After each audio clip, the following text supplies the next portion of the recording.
Fala pessoal, tudo bom? Aqui quem tá falando é o Franco. Tô aqui para compartilhar com vocês a live que eu fiz com o Jean Carlos no último domingo, onde a gente falou basicamente das coisas importantes para a gente compreender de fato o movimento humano. Então eu vou deixar aí disponível, é mais de 1 hora de gravação, onde você vai poder entender de forma bem simples, descontraída e leve um pouco mais desses conceitos. Então continua assistindo aí o vídeo e acompanhe o nosso canal para continuar tendo esse tipo de conteúdo, beleza? Espero que vocês gostem. Até mais, pessoal. Tchau, tchau.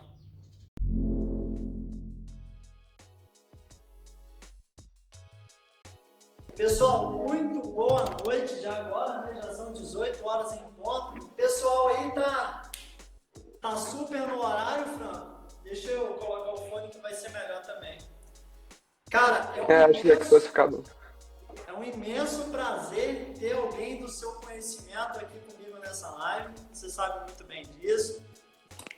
E com certeza o que a gente vai abordar aqui na live vai ser algo sensacional, né, Franco? Com certeza, cara. Desde já eu quero agradecer muito, tá, pela nossa parceria. Nos conhecemos tem pouco tempo e parece até que a gente se conhece tem anos, na verdade, né? Enfim. Verdade, cara. Galera, o Franco, ele é fisioterapeuta, ele é um cara incrível, ele tem um super canal no YouTube.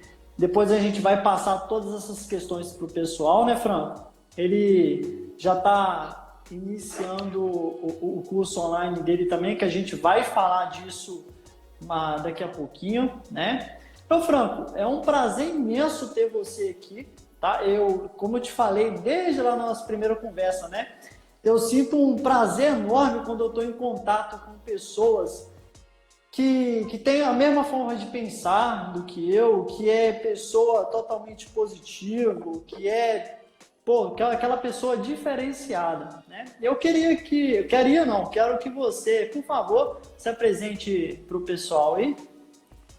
Cara, primeiro, antes de eu me apresentar, eu quero agradecer aí, primeiro de tudo, a sua disponibilidade em ter vindo conversar comigo, a gente ter trocado essas figurinhas todas aí nesse período. Como você disse, é um período curto, né? Foi pouco tempo, mas, cara, nesse pouco tempo foi bem intensa a troca, né? De assuntos, de conteúdo que a gente estuda, coisa que a gente acompanha, que um e o outro tem interesse. Então, cara, realmente é bem legal encontrar pessoas aí que estão dispostas a compartilhar tudo aquilo que vem consumindo, criando, desenvolvendo e, além de tudo, estudando, né? Porque acho que esse é o único tipo de coisa que a gente consegue compartilhar e não reduz. Você compartilha e aumenta, né? Então, acho que essa é a grande função de tudo que a gente vem fazendo aí. Então, cara, muito obrigado por isso. E para eu me apresentar, como o Jean já disse, eu sou fisioterapeuta, eu sou formado pela USP, fiz a graduação em fisioterapia no esporte lá pelo Hospital das Clínicas da Faculdade de Medicina da USP também. Então, toda a minha graduação, minha especialização depois foi voltada para o esporte. E desde sempre eu trabalho com fisioterapia no esporte, principalmente com um negócio que é chamado reeducação funcional. Que talvez o nome não seja tão comum assim para as pessoas. O funcional a gente vê em um monte de terminologia de treinos, de uma série de coisas, mas no final a reeducação funcional é uma linha de raciocínio que surgiu lá no HC há uns 15, 20 anos atrás, mais ou menos, não tinha esse nome ainda, e ela foi se construindo com alguns professores e algumas pessoas importantes, e eu tive o privilégio de me aproximar dessas pessoas e aprender um pouco disso. Que é uma linha de raciocínio que toma como frente o movimento, a funcionalidade. Então tira do fisioterapeuta aquele olhar inicial que tinha, baseado somente na patologia. Então o fisioterapeuta era um cara que tratava um diagnóstico que ele recebia no geral. Então, seja lá uma síndrome do manguito rotador, uma lesão X, uma lesão Y, ele ia tratar as consequências dessa lesão no geral. E aí, a partir do momento que a reeducação surge, ela começa a colocar um outro prisma aí em relação ao que deve ser abordado pelo fisioterapeuta e traz como esse panorama central o movimento. E a partir daí a gente vai entender que muitas dessas coisas que o fisioterapeuta recebe como diagnóstico para tratar, acaba sendo consequência da maneira como a pessoa usa o corpo dela, como a pessoa se movimenta. Então, quando a gente fala de reeducação funcional, que é isso que eu trabalho, a gente está buscando entender como a pessoa usa o corpo dela para realizar as diversas tarefas do dia a dia, do esporte, do trabalho, em casa, seja lá o que for. E a partir desse entendimento, a gente vai fazer sempre o julgamento de entender como aquilo pode sobrecarregar ou não o corpo e como aquilo pode ser eficiente ou não para o cumprimento daquelas tarefas. Então começa a pôr aí a grande ferramenta que a gente tem, Jean, que é o fisioterapeuta e o profissional de educação física abordando o movimento como ferramenta de trabalho, cara. Franco, perfeito todas as suas colocações, sensacional, tá? E é como eu até gosto de falar para as pessoas que estão no meu guia, nos meus cursos, nós, antes de tudo, nós somos profissionais do movimento, né? Dentro da educação física, não vejam isso como uma crítica, tá, gente? Dentro da educação física, tem muito aquele discursinho assim, né, Franco? Aquelas trocas de farpas, aquelas trocas de informação. Não, aqui não é fisioterapia. Não, aqui é musculação, é treinamento de força, é no pain, no gain, né?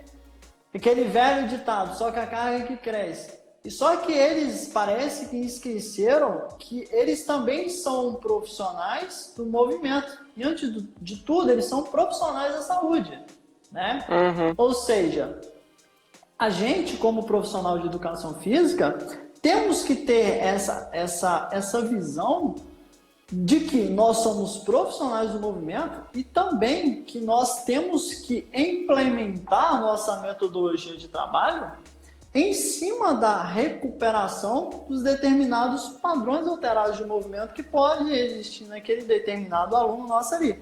Isso aqui eu até coloquei aqui no nosso modelinho aqui de perguntas, eu vou até fazer isso lá na frente, tá, Franco? Essa questão do aspecto de reprogramação do movimento, a sua visão com o olhar mais clínico da fisioterapia, né? E sem dúvida vai ser um bate-papo assim extraordinário, tá? Eu gosto até também, só para fechar essa primeira parte aqui minha, Franco, eu gosto também sempre de estar falando com os meninos, todo mundo acha, movimento, beleza. Estou fazendo agachamento, pedi um aluno para fazer um agachamento, por exemplo, numa simples avaliação postural, avaliação postural funcional, né? Que no caso você vai fazer os testes funcionais ali, você vai fazer um teste de agachamento com o aluno, com o cliente dele, né? Enfim, aí, beleza, a pessoa, você falou, agacha, ela vai agachar, beleza, levantou, cumpriu a tarefa. Mas será como que ela está cumprindo essa tarefa? Ela está cumprindo essa tarefa de forma funcional?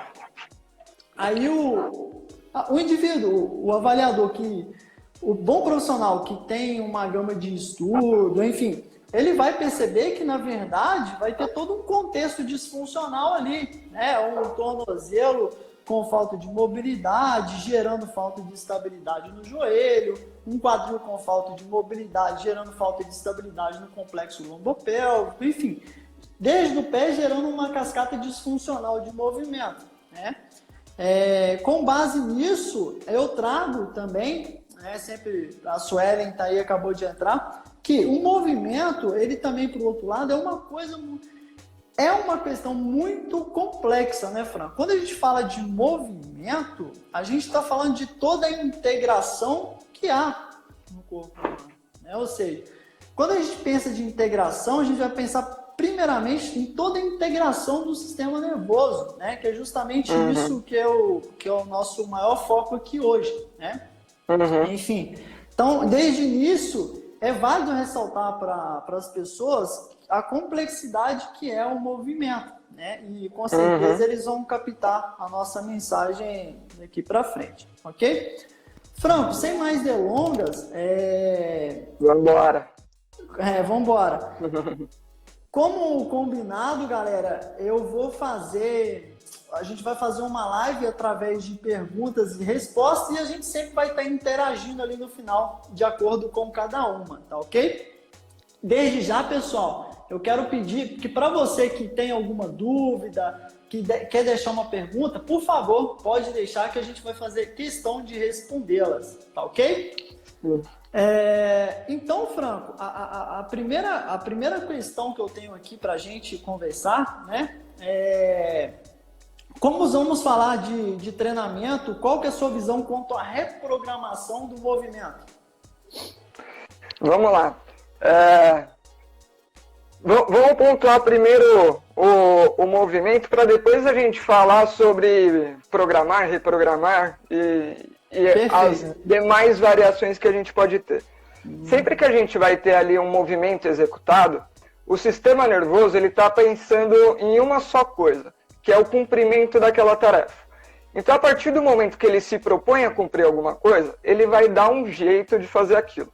E ele vai usar os recursos que ele tem frente ao ambiente que ele está envolvido e em comparação com o terceiro pilar, que é a tarefa em si que precisa ser executada. Então, ele sempre pondera esses 3 pontos e dessa intersecção surge o que a gente chama de demanda da tarefa, que, por exemplo, no caso de um agachamento vai ter uma demanda X, no caso de uma subida de escada vai ter uma demanda Y.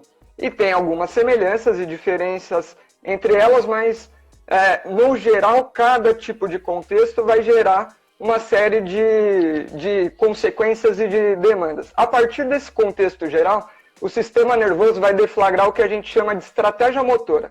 Então ele vai dar um jeito de cumprir aquilo, né, frente aos recursos que ele tem.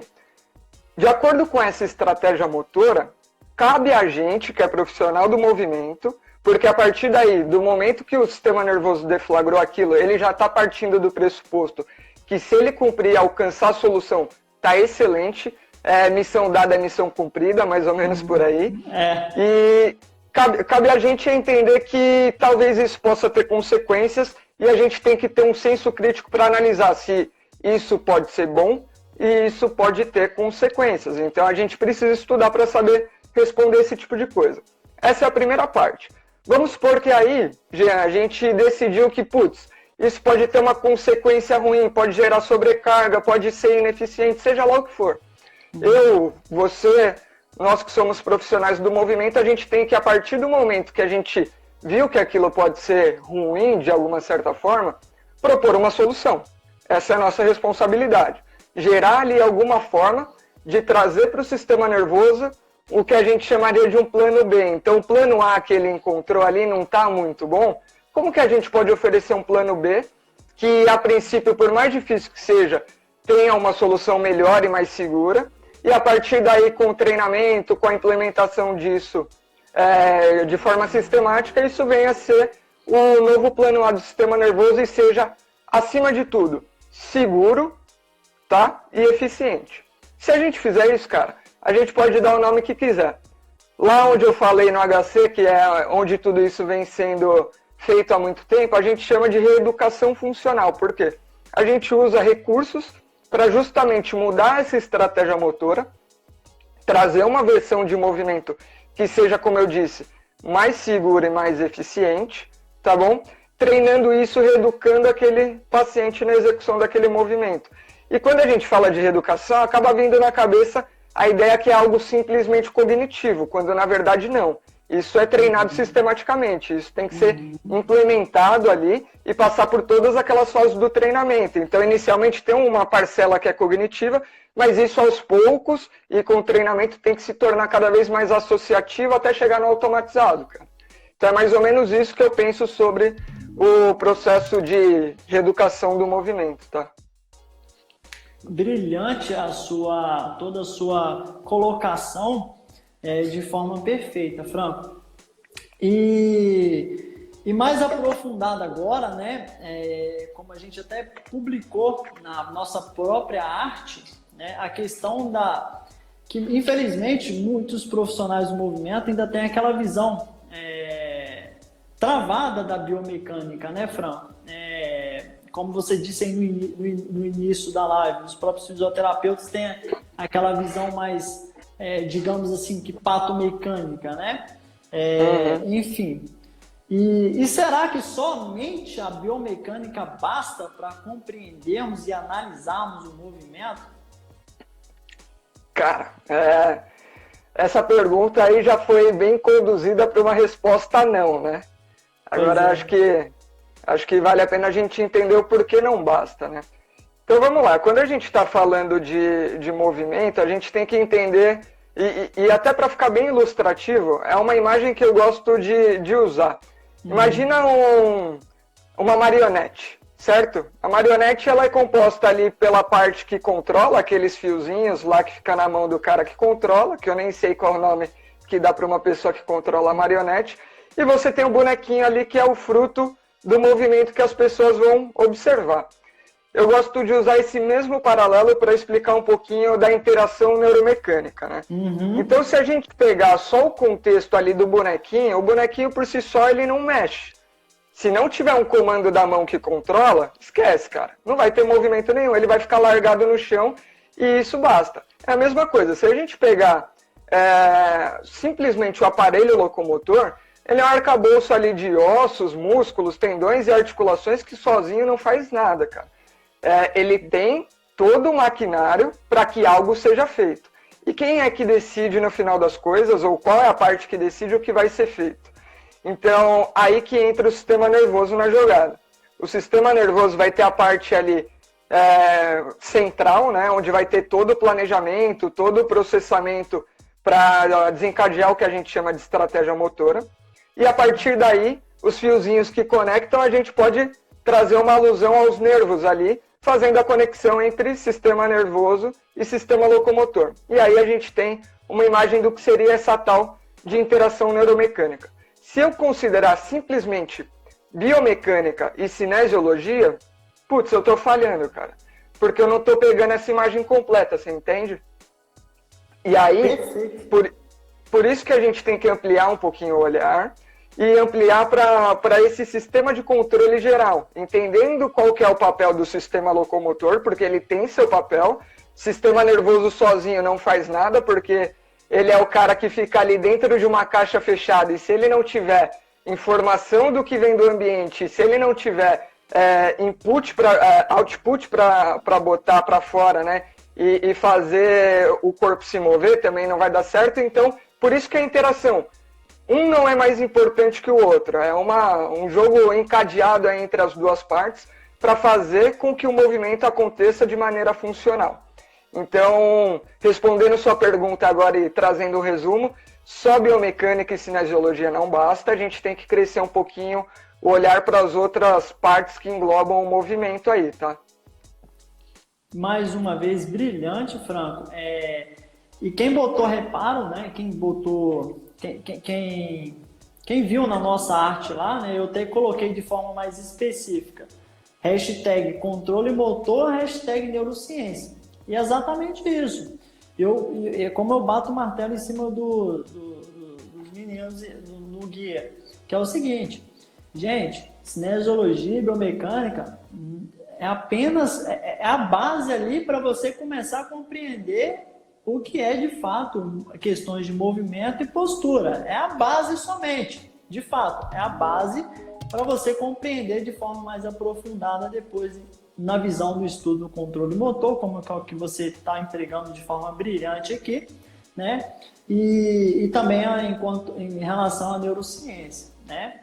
E é brilhante essa questão da interação básica ali, quando você estuda controle motor, a pessoa vai ver daquele conjunto de integração inicial ali, né? Sendo o sistema sensorial, o sistema cognitivo e o sistema motor. De uma forma geral, né, dentro do sistema nervoso, já abordando mais voltado ao sistema nervoso, se houver algum desequilíbrio nesses sistemas, isso vai afetar negativamente, seja o movimento, seja a postura, né? Com base nesses pilares aí, né, em relação ao sistema sensorial, cognitivo e motor, de forma assim resumida e superficial mesmo, né? Brilhante a sua colocação em relação a tudo. Com certeza está dando para abrir a mente de quem está aqui nos acompanhando nessa live. Com toda a certeza. Tá, galera? Com certeza. E acho que a função desse primeiro momento é justamente essa. Não é trazer respostas, né? É trazer mais um instalar aí na cabeça do pessoal para falar, pô, tem mais coisa. Não quer dizer que alguém que saiba de biomecânica, não quer dizer que a pessoa está limitada. Quer dizer que se ela juntar isso com outras coisas que ela pode acrescentar, ela vai poder usar essas ferramentas, esse conhecimento, essa teoria, de uma forma um pouco mais completa, né? Então, nem é só um, nem é só o outro. As coisas de mão dadas funcionam sempre melhor.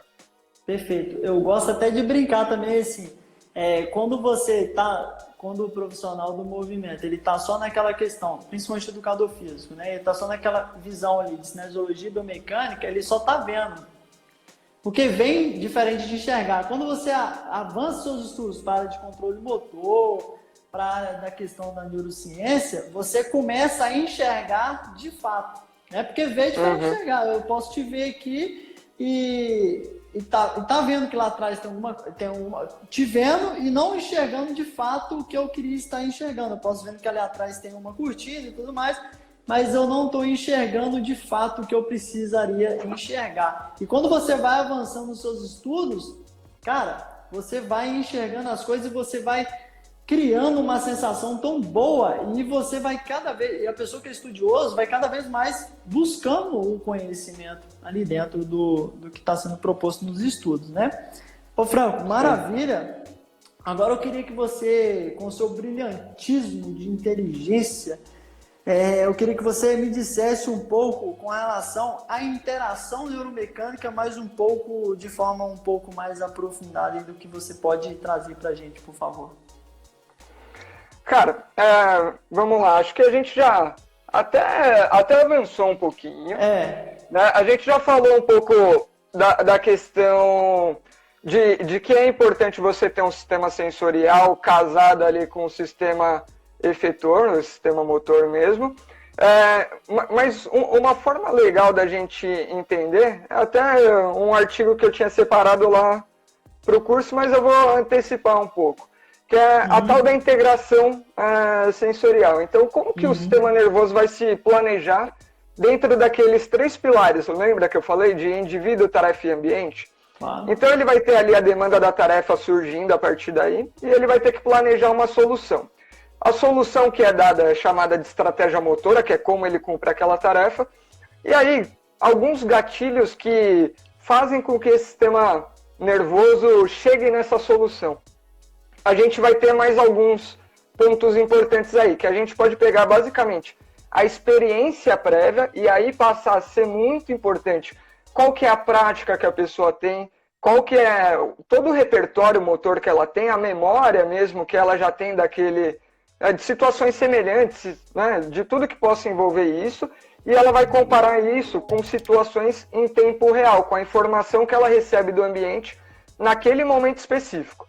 E aí, de uma certa aproximação que tem aí, porque isso não é preciso, por mais que seja muito aproximado, que dá a impressão de ser preciso, não é preciso. O sistema nervoso não tem exatidão em tudo que ele controla. Ele controla as coisas por aproximação, e não é à toa que muitos consideram que ele é o melhor estatístico de todos os tempos, porque ele consegue antecipar o futuro de uma certa forma a ponto de ser preciso ali e conseguir concluir essa tarefa. Mas para não enrolar, nesse segundo ponto a gente vai ter a relação ali da experiência prévia com a informação em tempo real, e isso vai gerar uma tomada de decisão.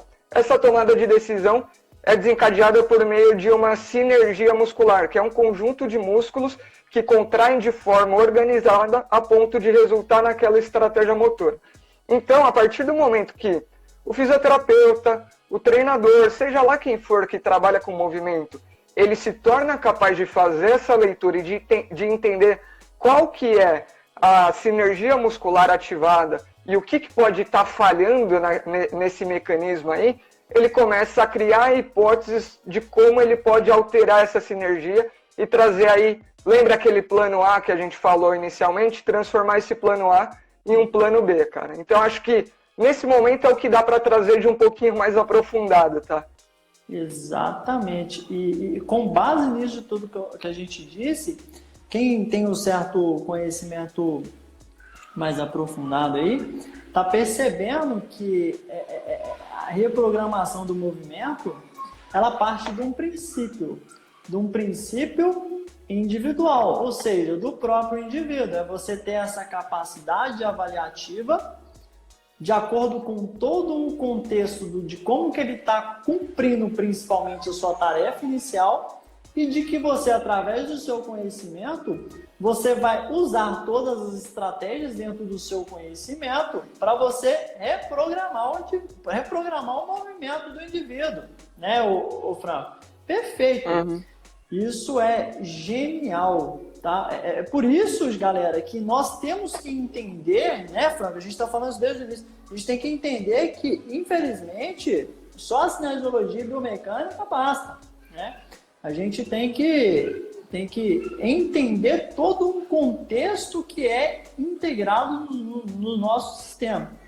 Perfeito. Ô, Franco, rapidamente, antes da gente prosseguir, tem uma pergunta aqui, ó, da Keuli. A condromalácia e a condropatia, deveremos seguir o mesmo caminho no tratamento de ambas? Pode responder ela aí, fazendo um favor? Tá. Keuli Nunes, né? Isso. Bom, Keuli, se a gente parte do princípio que a condromalácia é uma alteração que a gente tem ali na cartilagem, especificamente na cartilagem ali que que participa da articulação entre patela e fêmur, né? Então, o que vai acontecer? Dependendo das cargas impostas naquele tecido, de diversos fatores, como fatores pessoais, a carga genética desse indivíduo, sobrepeso ou não, enfim, se a gente pegar todo esse panorama, isso vai estar envolvido dentro desse contexto que a gente falou, e essas são características principais do que a gente coloca do indivíduo. Se a gente pegar agora situações que costumam colocar carga para esse joelho, então pega no dia a dia de uma pessoa, quais que costumam ser os movimentos? Às vezes aqueles movimentos mais simples de sentar e levantar, subir e descer uma escada, todos aqueles que em cadeia cinética fechada jogam um pouquinho de carga ali para a região anterior, para o aparelho extensor do joelho. Então a gente tem aí também o componente da tarefa. E a gente pode ter componentes do ambiente, também uma escada irregular, por exemplo. A gente pode ter diversas coisas que regulam. Então sim, no final das contas, o raciocínio serve sim para o caso da condromalácia. A gente tem que entender que essa degeneração, essa mudança que acontece na arquitetura da cartilagem, ela é decorrente da carga aplicada.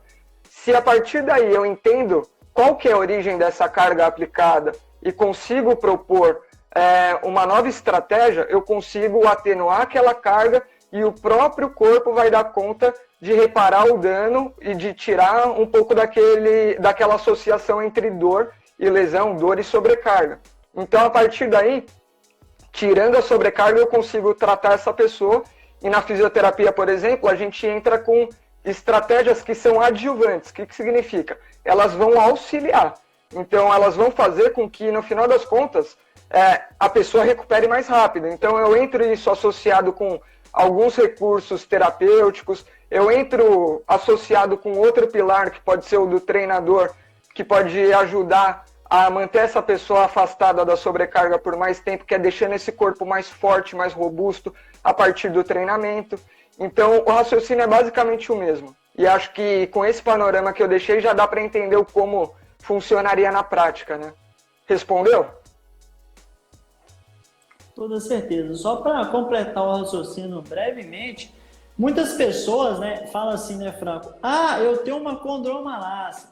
Ah, eu tenho uma hérnia de disco. Parece que as pessoas falam isso como se elas tivessem uma, digamos, entre aspas, uma doença ali instalada, né? E se a gente fizer uma analogia, né? A condromalácia e a hérnia de disco é consequência. Consequência de quê? De todo o histórico individual da pessoa. De todo o histórico, igual você falando isso, de todo o histórico individual da pessoa. E outra coisa, isso aí já veio até um pouco de neurociência, só para a gente fechar o raciocínio aqui. A pessoa, ela pode, por exemplo, uma pessoa ela está sedentária. Tá? Ela está sedentária e ela tem alterações biomecânicas ali. Ela tem um joelho valgo, enfim, ela tem um ângulo Q mais aumentado, enfim, essas coisas e tal. Ela tem certo desgaste já, só que ela não sente dor ainda. ok? Uhum. Então, sente dor. Ela tem um desgaste e não sabe. Uhum. Aí essa pessoa, ela começa a praticar exercício físico, ok? E ela não teve uma boa vivência motora, tá? Ela não tem uma boa estabilidade. O que vai ocorrer fazendo uma analogia para vocês entenderem, tá, gente? Ela, por exemplo, ela vai fazer o exercício de membro inferior de cadeia sistemática fechada, um agachamento, ok? Ou seja, aí durante esse agachamento, acontecem movimentos fora de um contexto ideal, né? Um valgo dinâmico acentuado. O que pode acontecer? Essa pessoa está com sobrecarga em cima de repetição, sobrecarga em cima de disfunção. O que vai acontecer? O seu cérebro já está recebendo informação lá, o sistema de alerta de nociceptores. Pum, pum, uma hora, pum, vai desencadear a dor de medida o quê?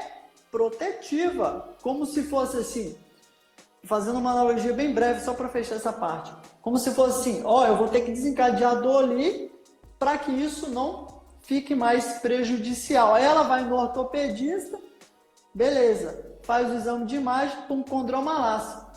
Ela já tinha uma condromalácia e começou a sentir dor. Trazendo isso um pouco mais para a prática do movimento, né? E o que você tem a dizer sobre esse assunto aí, Franco? Só para a gente fechar.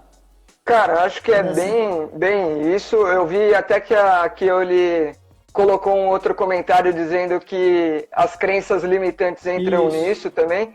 E com certeza entram, Kioli, porque no final das contas a gente vai ter a crença como parte da estrutura mental ali do indivíduo, e se faz parte do indivíduo, faz parte desse panorama, a gente tem que considerar assim, tá? E no final das contas, existe essa associação, sim, porque o sistema nervoso, ele não tem a dor ali estreitamente relacionada com lesão tecidual. Então, ele vai deflagrar dor para aquelas situações que, de alguma maneira, ele enxerga que possa ser um risco potencial. Então, às vezes, nem é um risco real, mas um risco potencial de alguma coisa acontecer, né? Então, a partir daí, ele começa a deflagrar aquele estímulo de dor, que no final das contas é uma saída, é um output, é uma interpretação de todo aquele contexto, e com base nisso, ele tá querendo te proteger, cara. Se a gente ficar jogando contra ele, não vai dar certo. Não vai dar certo. Se a gente ficar tentando martelar ali em cima de colocar carga, daquele padrão que já... Enfim, eu não vou me aprofundar tanto, mas não vai dar certo. A gente tem que se associar a ele. Como que a gente se associa a ele? No final das contas, a gente tem que entender que aquilo que ele encontrou como estratégia de movimento, lembra lá, veio como solução. Então, a não ser que eu ofereça uma solução que seja melhor, que seja que gere menos sobrecarga e que seja mais eficiente, eu não estou me associando a ele. Então, a única maneira que eu vejo da gente vencer essa briga aí, entre aspas, e deixar essa pessoa sem dor, sem qualquer outra preocupação, é se associando ao sistema nervoso e dando para ele ferramentas para ele cumprir aquela tarefa de uma maneira melhor, cara. Acho que é basicamente isso. Perfeito, Franco. Tá vendo, gente, como é que a gente vai chegando num denominador comum? Falei, já falamos de movimento, de estrutura, de assuntos importantes. Estamos tendo essa visão mais englobada da reprogramação. Enfim, aí, ô Franco, ela perguntou aqui, eu sofro quando o meu aluno volta das fisioterapias. Aquele medo de se lesionar deixa ele muito limitado. Olha lá, olha só. Primeiramente tem que entender o porquê que ele foi para a fisioterapia. Né? O porquê, né? Que ele tem que entender o porquê que ele foi para a fisioterapia.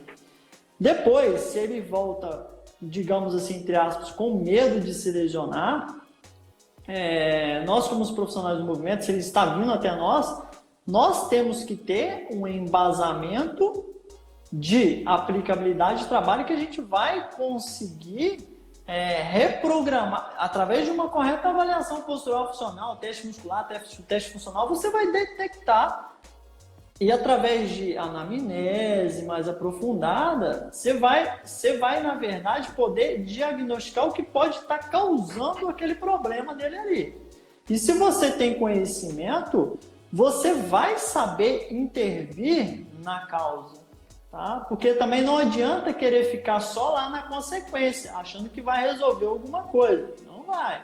Você vai ter que achar a causa, tá? A causa pode ser até de aspecto emocional da pessoa, ou seja, partindo do princípio do indivíduo, tá, Keoli? Então, pode falar aí, Fran. Só complementar, Jean, acho que até uma coisa importante da gente colocar aqui é que, por mais que nossa live seja para tratar basicamente o assunto movimento e tudo mais, não dá para a gente excluir outras coisas também, né? E aí, nesse caso que a Keoli está falando, não tem como fugir quando um cliente seu chega com medo de realizar algum movimento porque ele teve em contato com o fisioterapeuta. No final das contas, acho que a melhor forma de você resolver isso é entrar em contato com o fisioterapeuta e entender o que ele propôs, o que foi passado. E aí acho que com uma boa relação com outro profissional, que a gente sempre costuma falar, é importante ter uma relação interdisciplinar e tudo mais. Na prática tem que acontecer, não adianta ficar só no discurso. Então acho que a grande ferramenta é entender quem é o fisioterapeuta dele, o que ele passou para esse paciente, ver se isso está ajustado com o que você está fazendo, com o que você vem propondo, se não está, e chegar num denominador comum para saber exatamente para essa pessoa qual que é a melhor saída, né? Acho que, por mais que o objetivo hoje seja falar de movimento, a gente não pode esquecer outras coisas importantes também. Então essa relação é primordial, que é o que a gente está fazendo aqui hoje, né? Entender um lado do outro, porque os dois são profissionais do movimento, mas a gente soma de maneira diferente para uma mesma pessoa. Então, como que ele está somando, como que eu estou somando? Acho que vale essa reflexão. Nossa, brilhante, Franco. Brilhante a sua colocação aí. Entendeu, Keoli? Brilhante, Franco. Quanto agora a questão, né? Muito tem até sido discutido, né? Existe um movimento ideal? Então, quando a gente rapidamente aqui, Franco, onde você entrar falando, a questão de quando você entende o que é de fato a variabilidade motora, né, você vai ver de forma mais aprofundada que não existe aquele mesmo movimento em todas as determinadas repetições, né, Franco?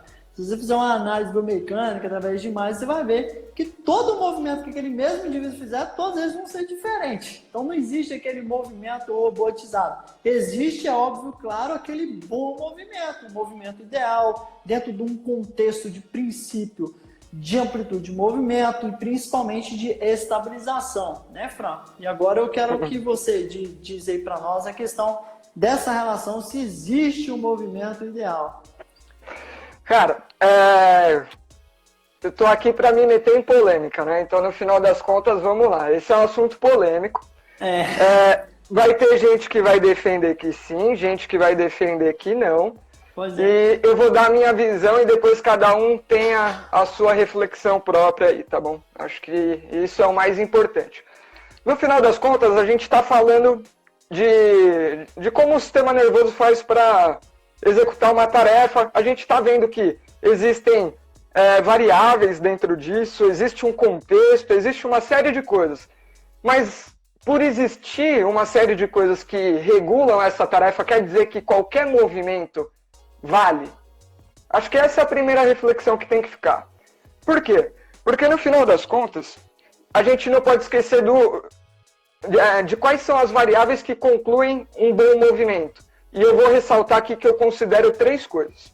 Primeira coisa, a estratégia motora que o sistema nervoso selecionou, ela tem que ser acima de tudo eficaz, que é o que a gente falou de tem que cumprir a função.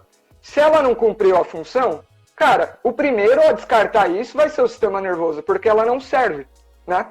A partir do momento que ela cumpriu a função, que ela foi eficaz, entram outros pesos aí nessa continha. O segundo é, de preferência, que ela não seja simplesmente eficaz, mas seja também eficiente. Ela tem que gerar um menor gasto energético. Por quê?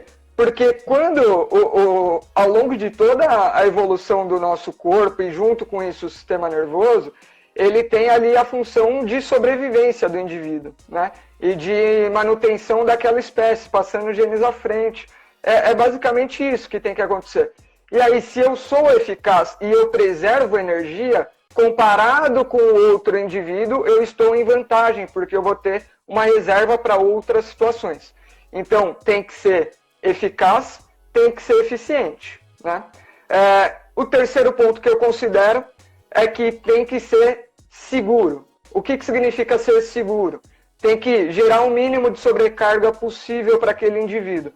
A partir daí, eu tenho desses 3 pontos. Se eu selecionei uma estratégia que é eficaz, que é eficiente e que é segura, gol de placa. Essa é uma estratégia boa para a gente ter, porque ela vai garantir o sucesso na tarefa, vai garantir reserva de energia e vai garantir longevidade concluindo aquela tarefa. Então, se reduz a sobrecarga, você vai poder utilizar mais aquela articulação, aquele músculo, aquele tendão, sem ter consequências negativas, como desconforto, dor, lesão, tá? Então, a partir daí, eu considero que tem. Isso quer dizer que só tem uma forma? Não. Existe um movimento ideal e o movimento ideal tem que englobar sempre essas 3 coisas. Então, essa é a grande diferença. O movimento é ideal, ele não é perfeito, ele é perfectível. Ele consegue sempre ser melhorado, sempre chegar ali na faixa de aproximação do que seria o perfeito, mas ele nunca vai ser justamente porque tem uma variabilidade. Então, a gente tem que mirar no perfeito, sabendo que quanto mais a gente se aproxima, melhor, né? Mas acho que se a gente entender essas 3 coisas, a gente está muito bem, cara. Perfeito, Franco. É brilhante toda a sua colocação. E quem está nos acompanhando desde o início, né, tá vendo que as coisas, na verdade, são muito mais aprofundadas, né, gente? São muito mais aprofundadas, ok? Franco, agora eu quero, né, abordar um pouco essa questão envolvendo o movimento, já que a gente tem tempo ainda, né? Envolvendo o movimento com a questão de estabilização e de respiração. É um tema até discutido, essa questão da pressão intraabdominal, né? Aí vem aquelas manobras de racing, de drawing, aí já vem o outro lado da moeda com a função do diafragma. E aí, englobando nessa questão dessas técnicas de que eu te disse, e nas questões da respiração envolvendo o diafragma, né, procurando uma melhor estabilização. Queria que você dissesse para a gente o que está dentro do seu contexto com relação a essa questão aí, de estabilização e respiração. Beleza. Vamos lá. A gente tem que entender que se a gente pegar o tronco, ele é o centro ali do corpo, ele tem Isso. O esqueleto axial, certo? E dentro desse arcabouço geral ali de tórax, abdômen, a gente tem os grandes reguladores e órgãos importantes para as nossas funções vitais. Então, esse é um centro bem importante, aliado com a cabeça, é claro. Os membros, eles são a forma que a gente acaba tendo mais de interação com o mundo e de movimentação. E no final das contas, eu tenho que zelar por essa região a ponto de garantir, a princípio, as funcionalidades que elas têm. Então eu tenho que garantir uma função respiratória, uma função digestiva e tudo mais. E para não aprofundar, a gente vai entender que nesse compartimento abdominal, a gente pega o segmento da coluna lombar, ele é o segmento que ele não tem um arcabouço ósseo como tem as costelas no tórax. Então ele por si só, se a gente entender mecanicamente, ele permite uma variedade de movimentos muito maior. Sendo assim, se ele entra nesse combinado de movimentos mais variados, com uma estrutura vital importante ali naquela região, além de ser um ponto onde tem mais carga, se a gente pensar que a estrutura da lombar suporta todo o peso do que vem acima, diferente da cervical que suporta o peso da cabeça, simplesmente, a gente vai ter uma fórmula aí para esse segmento ser um pouquinho mais instável por si só. E não digo instável porque ele corre risco, instável por todas as variáveis que a gente está vendo. Então, a partir daí, se a gente não tiver estabilizadores ativos, que são os músculos da região, essa região ela pode atrapalhar um pouco o funcionamento tanto desses órgãos vitais, quanto da movimentação geral que esse indivíduo tem que realizar no dia a dia. Então, eu acho que sim, existe musculatura aí que ajuda na manutenção da estabilidade, na manutenção dessa tal de pressão intraabdominal, só que o que a gente tem que entender? Que isso é feito por músculo postural, é um músculo que a gente chama ele de músculo tônico. Ele não tem grande força, ele tem uma ação coordenada, leve, sutil, sustentada ao longo do tempo, em que ele tem que coordenar a ação da contenção ali das vísceras abdominais, mantendo a pressão, enquanto ele regula todas as outras funções, como por exemplo a respiração. Então tem um ponto ótimo. Se eu começo a recrutar cada vez mais músculos aí da região, aumentando essa pressão e usando principalmente musculatura superficial, então em vez de eu usar assoalho pélvico, diafragma, músculos mais profundos do abdômen, como por exemplo o transverso abdominal, e aí eu começo a atacar carga, por exemplo, fazendo prancha com muita carga, fazendo seja lá o que for que você achou que pode ajudar, você começa a solicitar ali fibras de contração um pouco mais rápidas, por exemplo, do reto abdominal e de oblíquos, e começa a atrapalhar a mecânica ventilatória. Atrapalhando essa mecânica ventilatória, dependendo do ponto que você chega, pode ser que você jogue seu sistema nervoso em uma decisão chata, que é ou eu continuo fazendo o exercício ou eu respiro. E aí, por uma questão óbvia, ele vai sempre optar por uma questão de sobrevivência, mantendo a ventilação. Então tem que saber como fazer isso no final das contas. É importante, mas não é de qualquer jeito. Não sei se eu respondi o que você estava buscando, mas essa é a minha opinião sobre o assunto, tá? Perfeito. Quando a gente tem esse contexto, né? Quando a gente tem a ideia de um contexto, aprofundando mais um pouco agora, né? Eu vou mais além um pouco. Tem um artigo até excelente que eu já estudei ele há algum tempo, né? Ele até assim, estabilização de dentro para fora e não de fora para dentro, porque a cultura fitness, né, prega o quê? É o abdômen de tanquinho, né? É a pessoa ali visar cada vez mais trabalho em cima da musculatura superficial, ou seja, reto do abdômen e oblíquos, e esquecendo do principal que está lá, que é de início o diafragma, que é o transverso do abdômen, e principalmente o diafragma. Porque muitas pessoas acham que o diafragma ele é só o músculo da respiração, mas nada não. Ele compõe a linha profunda anterior. Ele é o principal músculo também estabilizador.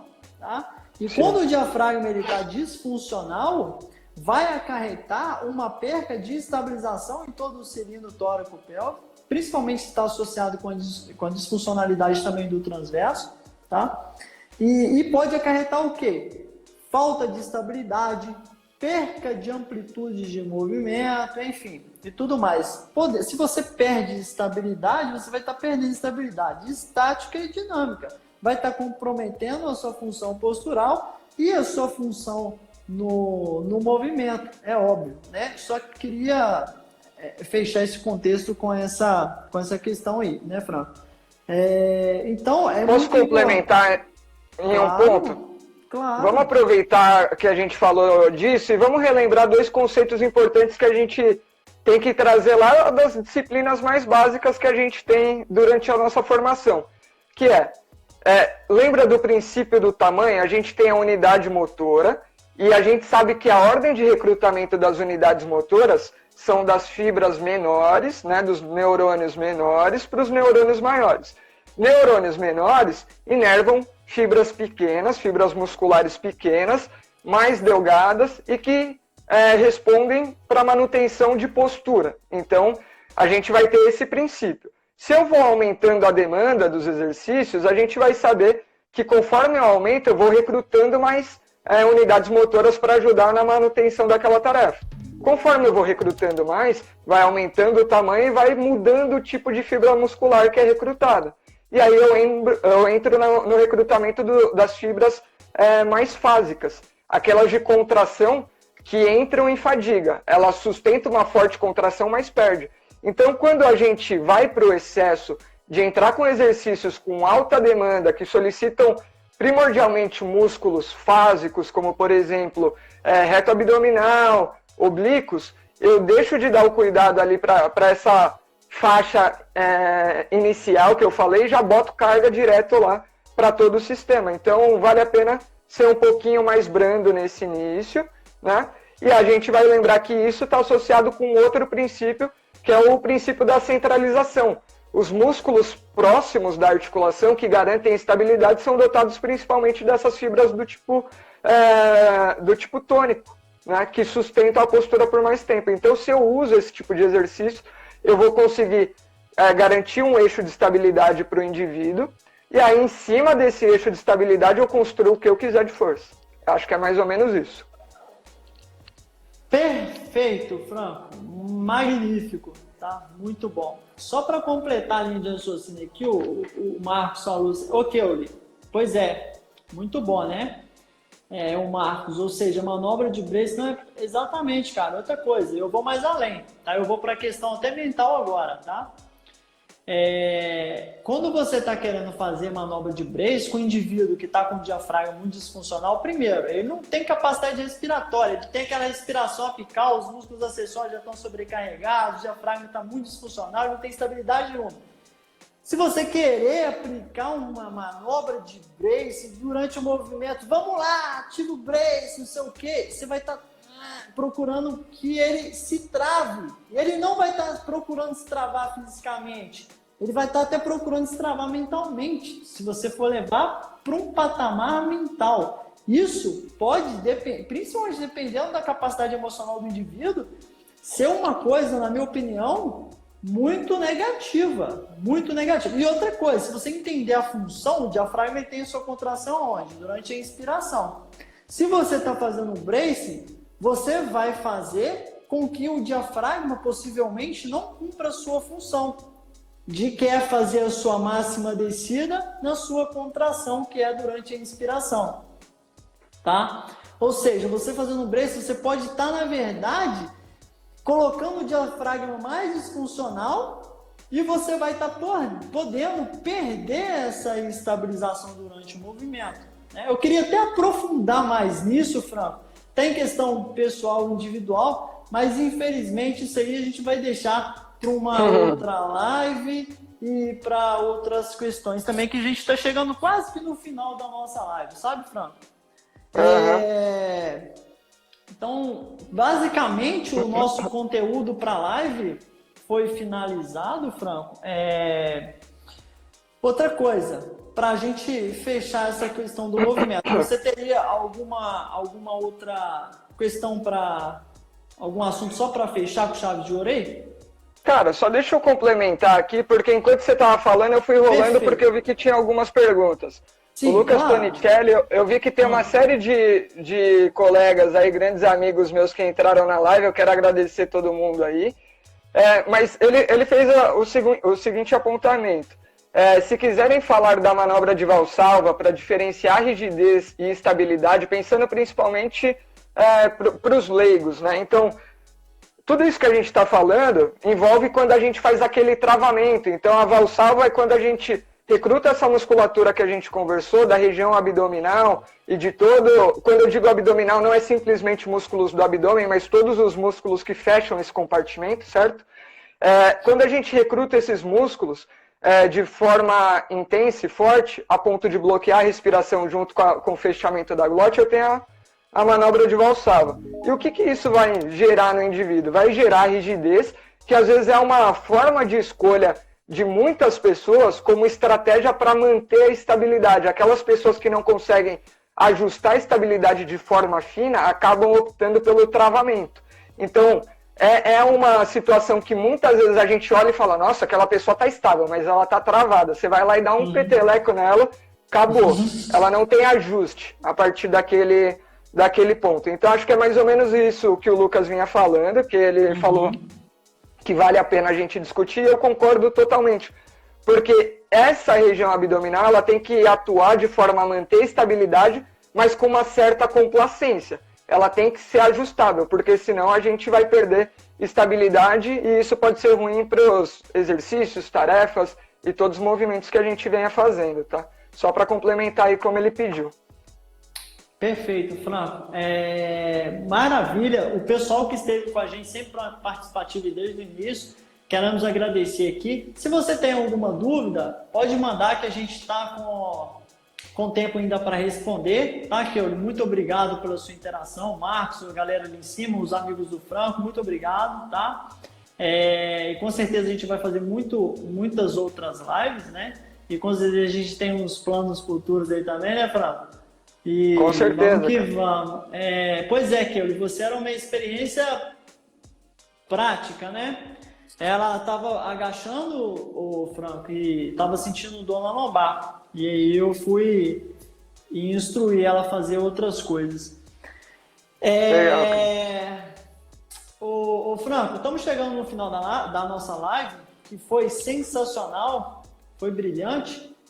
E eu quero aqui que você me fale mais sobre o seu curso online, que vai rolar já na outra sem ser essa semana agora, na outra, para a galera aí. E a grande oportunidade, quem está aqui nos acompanhando, tem de fazer esse curso para alavancar a carreira dele, alavancar o conhecimento dele. Legal, cara. Bom, acho que primeiro de tudo, eu vou falar que o pontapé inicial para esse curso ter saído foi seu, de ter me dado o cutucão. Eu já tinha em mente que isso poderia vir em algum momento, mas eu estava focado em outras coisas, como você sabe. Eu tenho me dedicado ao canal no YouTube, onde eu tenho cada vez mais produzido conteúdo justamente para levar esse tipo de coisa para as pessoas. E aí eu estava focado em metas lá para o canal e acabei deixando isso para um outro momento. E aí a partir do momento que você falou, cara, quando vai sair o curso de controle motor aí? Falei, a gente conversou e tudo mais, mas aí no fim a gente chegou no ponto, cara, por que não fazer agora, né? E aí a gente vai ter na semana do dia 13 ao dia 17, em 5 encontros online, justamente por esse período que a gente está vivendo aí de isolamento, a gente vai aproveitar para oferecer um conteúdo legal para quem quer entender um pouco mais sobre tudo isso que a gente está falando. Pô, vamos... Aí, Franco, foi mal, cara, eu não sei o que aconteceu, não sei se deu tempo. O que acontece? A galera tá voltando aí. Sabe o que tá acontecendo? O Instagram ele tá dando esse bug aí, cara. Tá me ouvindo? Entendi. Tô, perfeito, cara. Isso aconteceu na live com o Luiz, a mesma coisa. Só para fechar, Franco, você estava dizendo quanto ao curso aí, fala novamente como é que vai acontecer, os dias, as horas, por favor. Cara, eu não sei nem em que parte parou, é melhor eu começar do início, né? Antes disso, galera, a Keuli tinha até dito aí que é um prazer imenso ter a gente aplicando um curso presencial lá na cidade dela. E Keuli, pode ficar tranquila que a gente já está conversando com relação a isso aí mesmo, tá? Vai ser um imenso prazer. Outra coisa, Franco, a galera tá gostando muito, o Ildemar, o Luiz, muito obrigado, Luciano, todo mundo aí. Então, gente, por favor, se vocês têm essa vontade de alavancar o conhecimento de vocês em relação ao movimento, por favor, façam esse curso que só restam poucas vagas já, né, Franco? Pode falar aí a questão do dia, do que vai lá aí. Tá. Cara, antes de falar do curso, deixa eu agradecer as pessoas que entraram aí. E agora acabei de ver que o Cássio Siqueira entrou. Vou agradecer especialmente ele, porque o Cássio é um grande mestre aí e parceiraço. Me ensinou tudo e se eu estiver dizendo alguma coisa de errado, a culpa é dele, inclusive, tá? Eu conheci você através do Graus de Liberdade, só pra ele saber aí. Foi exato. Vídeo que ele postou seu lá. Pode continuar. Exato. Então, aí no final das contas, o que a gente preparou é um curso de 5 dias, de 5 encontros online por videoconferência, onde a gente vai discutir um raciocínio construído nesses 5 dias até chegar no momento final em que a pessoa consiga ter essa leitura que a gente conversou, Jean, de fazer a interpretação do movimento, levando em conta essa tal da interação neuromecânica, né? Em como o sistema nervoso se relaciona aí com o sistema locomotor na hora de cumprir as tarefas. E aí, por que a gente separou em 5 dias em sequência? Para dar tempo da pessoa interagir com aquele conteúdo, absorver o conteúdo, porque esse é um conteúdo, como que eu já disse, que eu dou na pós-graduação lá do HC, em uma tocada só que para um curso de pós-graduação onde o pessoal está vendo aquilo diariamente. Então, se você pegar o pessoal que ainda não tem familiaridade e dar isso numa tocada só, fica muito puxado. Então, até deixei material de apoio, artigo, capítulo de livro, algumas discussões, para justamente fazer com que acaba a aula, mas a pessoa tem uma maneira ali de continuar tocando, entendendo e se aprofundando mais. E acho que dessa maneira a gente consegue construir um raciocínio legal aí para todo mundo, cara. Então, esse curso... Seria pode falar cara. os valores, o horário também, que com certeza a galera vai cair fazendo inscrição aí também. Legal, cara. Se entrar no meu Instagram lá, vai ver que eu já deixei o link com todos os detalhes. A gente deixou o curso disponível na plataforma de eventos Simpla. É só a pessoa chegar lá, vai conferir tudo, vai ler. O curso é de segunda a sexta-feira, na semana do dia 13, ou seja, dia 13, 14, 15, 16 e 17, das 20 horas até as 21 horas. Por videoconferência, o material vai ficar gravado para quem não conseguir acompanhar na hora, né? E justamente por ser uma experiência inicial, a gente colocou poucas vagas, porque eu quero absorver ao máximo a expectativa das pessoas que estão ali, para deixar esse curso redondinho para rolar numa outra versão, em um outro momento, aí para valer mesmo. Então, para todo mundo que quiser participar dessa primeira edição, vai ter a vantagem de, além de pegar esse momento mais individualizado, pegar também um valor menor, porque eu quero justamente que as pessoas participem a ponto de ficar bacana, né? Então, esse valor, cara, é praticamente simbólico, são R$60. Se a gente distribuir isso ao longo de 5 dias de aula, dá quase nada, né? Então, acho que vale muito a pena para todo mundo que quer abrir os olhos aí para esse tipo de visão. Com certeza, Franco. Olha só, muito obrigado, gente. Aí o Cássio tá até comentando craque. Ele não é craque, não, ele é um fenômeno. Ele é um fenômeno, Cássio. Então, Franco, estamos chegando aqui ao fim dessa live nossa, que foi sensacional. Quero agradecer o Rafa aí que entrou também, ele mandou mensagem. Grande abraço aí, Rafa, que é seu parceiro também, né? Parceiraço, cara. Grande abraço aí, Entrou Rafa. a Jéssica aí. Deixa eu até fazer um comentário, ó. Você pega essas pessoas que entraram aqui no finalzinho, Cássio Siqueira e Jéssica Fernandes, a gente trabalha junto, cara. E aí, lá no trabalho, nosso apelido é time de craques. Pensa se o Cássio é ou não humilde. O cara sabe muito e não poupa esforços em falar que sabe, cara. Legal. Ô, Demar, corre lá e faz a sua inscrição, cara, que eu acho que já deve estar acabando, hein? Não perde a oportunidade, não. Você também, Marcos. Gente, muito obrigado pela participação de vocês. Franco, prazerão enorme, tá? Com certeza essa live já despertou muito a curiosidade das pessoas que são amantes ali dos estudos, que tem essa vontade de crescer cada vez mais o conhecimento, e com certeza a gente deu uma luz para eles aí, ok? Com certeza, muito obrigado, cara. Nova. Com certeza. Muito obrigado pela sua disponibilização, pelo seu conhecimento repassado, pelo seu brilhantismo em cada palavra que você coloca. É até gratificante ver você falar, cara, o tão magnífico eu sou um fanzaço seu e você já sabe disso. E muito obrigado, tá? Agora eu quero repassar aí a fala para você novamente para a gente finalizar com chave de ouro essa live aqui. Cara, só tenho a agradecer. Eu sou apaixonado pelo assunto que é o movimento humano. Eu não vou poupar esforços para falar disso sempre que você me fizer o convite. E, claro, eu tendo disponibilidade, não tem erro. Tô aí para isso. E, cara, acho que todo mundo que encarou esse tempo aí, essa 1 hora com a gente, também deve ser apaixonado. Então, quer abrir os olhos para esse tipo de visão, participa lá, a gente vai ter uma interação super legal. Quem sabe aí a gente vai estreitando laços e vai todo mundo crescendo junto. Acho que essa é a mensagem final que tem que ficar. Todo mundo pode aprender bastante um com o outro e ter profissionais do movimento cada vez mais qualificados, responsáveis, entregando algo que seja realmente um resultado de muita qualidade para o cliente. Né? Acho que é isso. Com essas discussões, quem ganha, além das profissões, quem ganha é o consumidor final. Né? É o cliente, é o aluno, é o paciente, todo mundo ganha com isso, cara. Então, muito obrigado aí pela oportunidade de discutir contigo.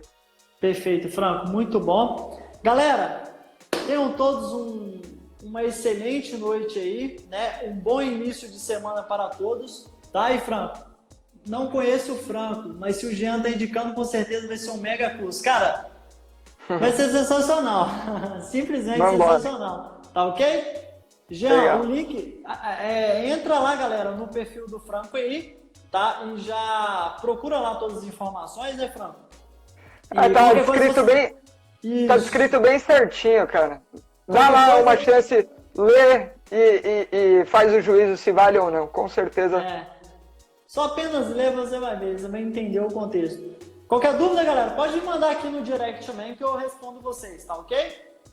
Galera, um forte abraço, fiquem todos com Deus. Franco, tamo junto, meu irmão. Muito obrigado, cara. Até mais. Valeu, galera. Boa noite. Valeu. Falou, tchau, tchau.